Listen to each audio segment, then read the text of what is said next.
তো বন্ধুরা, তোমাদের কাছে চলে আসলাম একটা ভালো কথা শেয়ার করার জন্য। সেটা কী কথা বলো দেখো। পাশের ঘরে পিঠে হচ্ছে, তো আমি একটু গেছি। আমি তো জানি না পিঠে হচ্ছে বলে, আমি তো জানি না। তো আমি গিয়ে সবাই মাত্র বসেছি ওদের ঘরে চেয়ারে।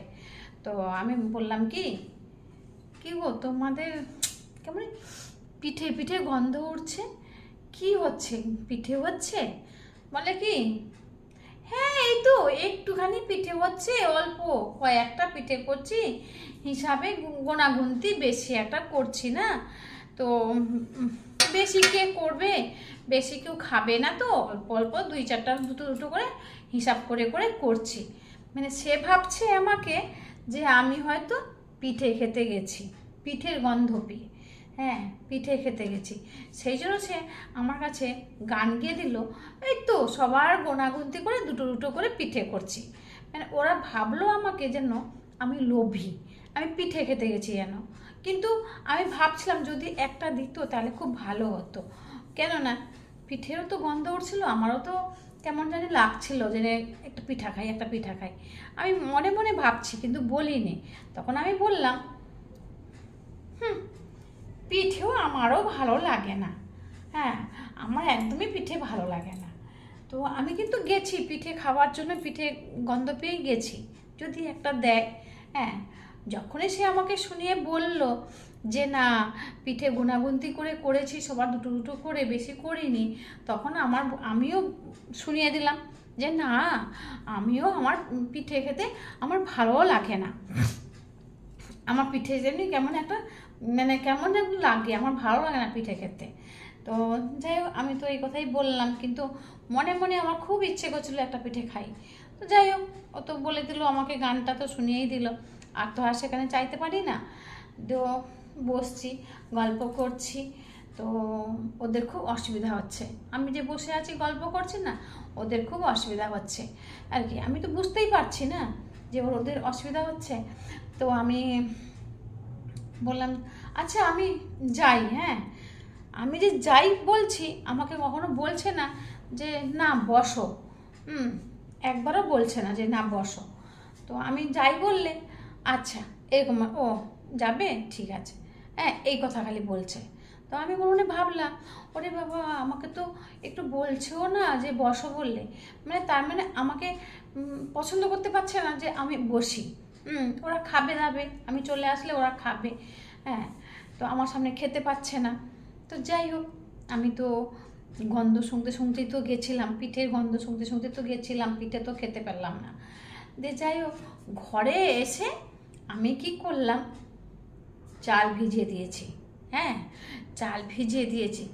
1 কিলো চালের পিঠে করব, 1 কিলো চাল ভিজিয়ে রেখে দিয়েছি। আমার খুব পিঠে খেতে গন্ধ গন্ধ পেয়ে গেছি না, গন্ধতে আমার জোর খিদা পেয়ে গেছিলো।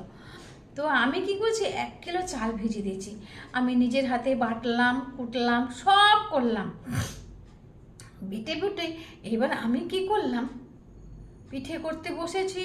তো বসেছি আর কি, বসেছি তো এই 1 কিলো চালের পিঠে অত কি কষ্ট হয়েছে আমার, বন্ধুরা তোমাদেরকে কি বলবো।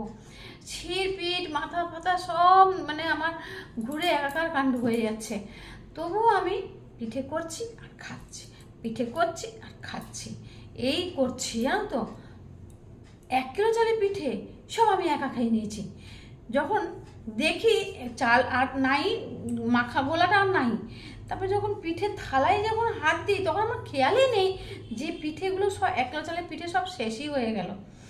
যখন আমার হুঁশ আসে, থালার মধ্যে দেখি 4টে মাত্র পিঠে পড়ে রয়েছে। ভগবান, আমি এত পিঠে খেয়ে নিলাম।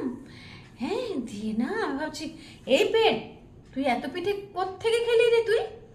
আর 4টা পড়ে রয়েছে, আমি আর সবাইকে দেবো কি করে? হ্যাঁ, আমি তো একাই এত পিঠে খেয়ে যদি নিই, তাহলে আর সবাইকে দেবো কি করে? হে ভগবান, আমি না ভাবতে পারছি না যে আমি এত পিঠে খেয়ে নেব।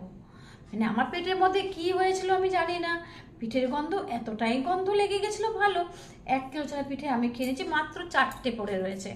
তো যাই হোক, তোমাদের দাদাকে দিলাম, 3টে দিয়েছি। তারপর ভালো হয়েছে, তো ভালো হয়েছে। তো এবার তো আমি জানি ও তো চাইবে, কোত্থেকে দেবো? হ্যাঁ, চালও তো ভেজা নেই যে আমি আবার ডবল করব। হ্যাঁ, কোত্থেকে দেবো? দিয়ে বলছে আর দুটো দাও।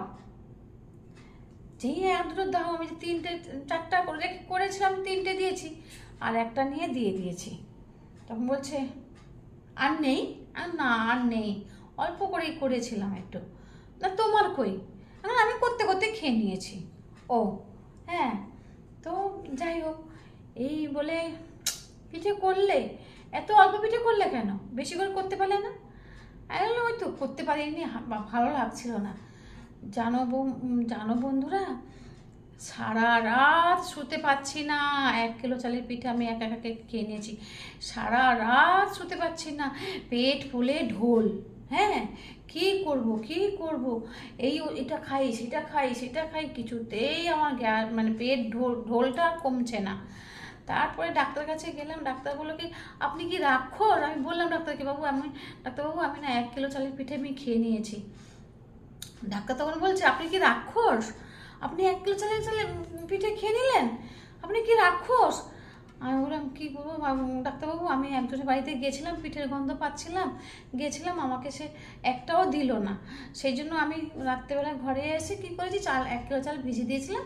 তো তারপরে আমি পিঠে করেছি, খেয়েছি, লোভে লোভে আমি করছি আর পিঠে করছি, খাচ্ছি।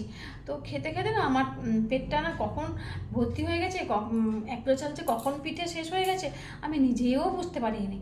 জানো ডাক্তারবাবু বলছে, ডাক্তারবাবু মাথায় হাত দিয়ে দিয়েছে, বলে কি আমি পেশেন্ট দেখবো না, যাও যাও যাও যাও, এত খাও কি পেশেন্টকে আমি দেখতে ভালোবাসি না, যাও যাও যাও। ডাক্তারবাবু আপনি আমাকে একটু রক্ষা করেন, আমার না পেট ফুলে ঢোল হয়ে গেছে, আমি নিঃশ্বাস ছাড়তে পারছি না, আমার খুব কষ্ট হচ্ছে, আপনি একটু দেখুন দেখুন দেখুন। হ্যাঁ, কত করে রিকোয়েস্ট করলাম, রিকোয়েস্ট করার পরে ডাক্তার দেখলো, দেখার পরে যাই হোক ওষুধ দিল, খেলাম। তো ডাক্তার আবার একটা পেশেন্ট জেগে গেছে না, তার কাছে আবার আমি শুনছি, তার কাছে আবার বলছে কি এই যে পেশেন্টটা গেল দেখেছেন তো, এই পেশেন্টটা রাক্ষস পেশেন্ট, 1 কিলো চালের পিঠে খেয়ে নিয়েছে, দিয়ে এসছে আমার কাছে ডাক্তার দেখাতে।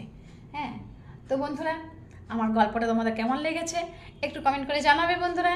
তোমাদের কাছে সবাইকে আমার আন্তরিক ভালোবাসা আর বড়দেরকে প্রণাম। তো সবাই ভালো থাকো, সুস্থ থাকো, টাটা, শুভ সন্ধ্যা।